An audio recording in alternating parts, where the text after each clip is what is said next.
I've been talking about plumb lines and how important they are. They are the rules of the road that help make most decisions a snap and help people figure out this is how we do things around here. So what I'd like to do now is talk about a few of the plumb lines that we use here at North Coast Church. Now, some of these might resonate with you to the point you go, wow, that is one of our plumb lines, let's articulate it. Others might be kind of close and help you see something you might want to do, and others might not fit you at all. Because remember, the plumb lines are a mashup of the eternal principles, core values, but also sometimes just the way we do things around here. So you have to figure out your own plumb lines eventually.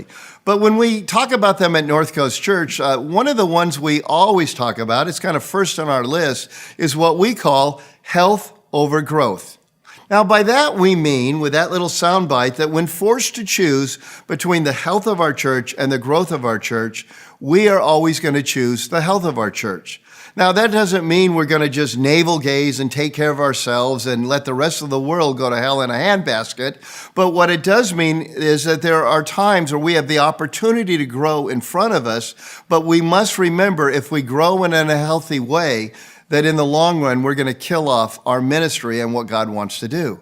Thus, we've come up with a little soundbite or plumb line, health over growth. And over, that has helped make decisions a snap. Let me give you a few examples of how that works.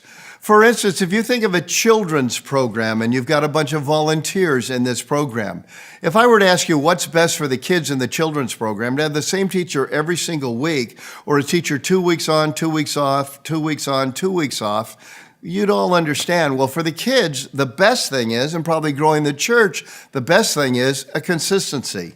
But if I ask you what's best for the volunteers, it's pretty obvious. 2 weeks on, 2 weeks off, 2 weeks on, 2 weeks off, so they can stay connected to the body as a whole. So guess which one we do because of our plumb line. 2 weeks on, 2 weeks off, 2 weeks on, 2 weeks off. It's the same with the small groups that our church is built around.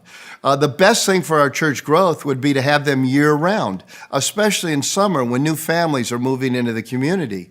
But if I want to do this for decades, and I want to make sure we don't burn out the ponies that are carrying the mail, if you will, in the Pony Express.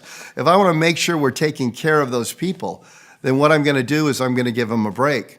So health over growth at North Coast Church means we take the summer off, even though it slows down our growth. Now, you might like that plumb line, you might not like that plumb line, but it's an example of one, and you can see how it makes most decisions a snap around here, and why it's so important to articulate it on the front end before people start running off in different directions because they don't know that plumb line. Plumb lines, they keep you on mission, keep you from drift, and they'll keep you on target. And for us, health over growth is an incredibly important one. What's incredibly important for you?